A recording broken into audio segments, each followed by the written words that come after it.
With your vote in this election, the Trump-Vance administration, by the way, I made the right pick. He's so great. They were all good. They were all good, but he's really stepped up.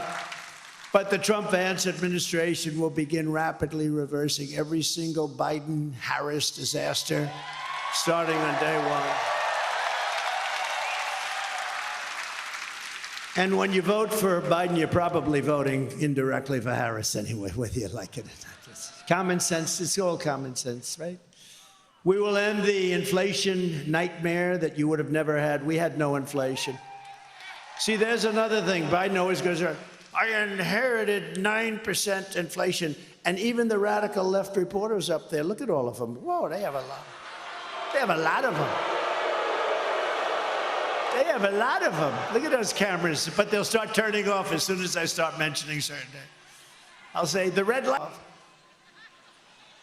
No, but actually the radical left reporters, of which there are quite a few, I can't believe it. I don't know why they'd have them.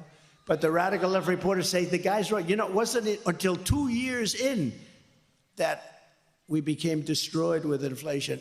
Inflation is a country buster.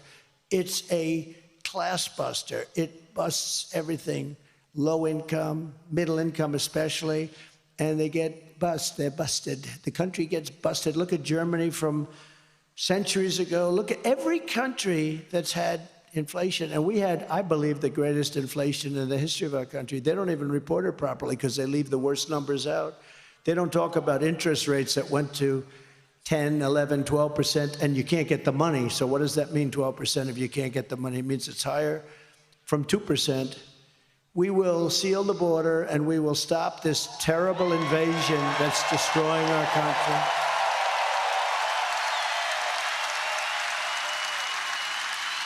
We will crush migrant crime. We're going to crush migrant crime. Oh, we have a new form of crime now. It's called migrant crime. The only good thing about these migrants coming in is they make our gang members and criminals look like the nicest people you've ever met. These people are much tougher. They come from all over the world, not just from South America. We're going to return law and order to our streets and restore patriotism to our schools. We gave you already the largest tax cut in the history of our country, larger than the Reagan cuts, but now we will give you an additional tax cut, a number of tax cuts that will make it. We took in more money after the tax cuts than we did prior. We took in billions and billions of dollars more after the tax cuts than we did. We had the greatest economy in the history of our country. Everyone knows that. We're going to slash regulations. That's what created all of those jobs and gave them bounce-back jobs. You know, they're called bounce-back jobs. After COVID, they bounce back. Everybody knows that. When you have something like COVID, which rarely happens, but when you have something like that, they're called bounce-back jobs. And we're going to bring down energy prices very rapidly. It was energy that caused the problem and their stupidity. And we're going to bring it down very quickly. Your energy bills will be cut in half, at least cut in half. Some sections, like in New England, I'll be able to cut their energy by 60, 70%. It's absolutely crazy what has happened with energy. We buy the oil from Venezuela. They used to be our enemy. I don't know. We buy from Venezuela. It's not really oil, it's tar. And you know, there's only one refinery in the world that can do it. It's very heavy, horrible stuff. It's garbage. It's tar. You lift it. I said, that's not oil. We want light, sweet, crude. We have the best oil. We have the best everything. We go to Venezuela. You know where they refine it? In Houston, Texas. It's the only plant in the world that can refine that stuff.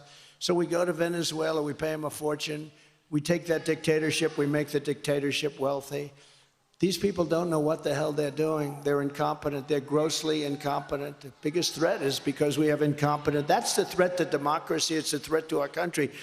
We have incompetent people leading our country, grossly incompetent people.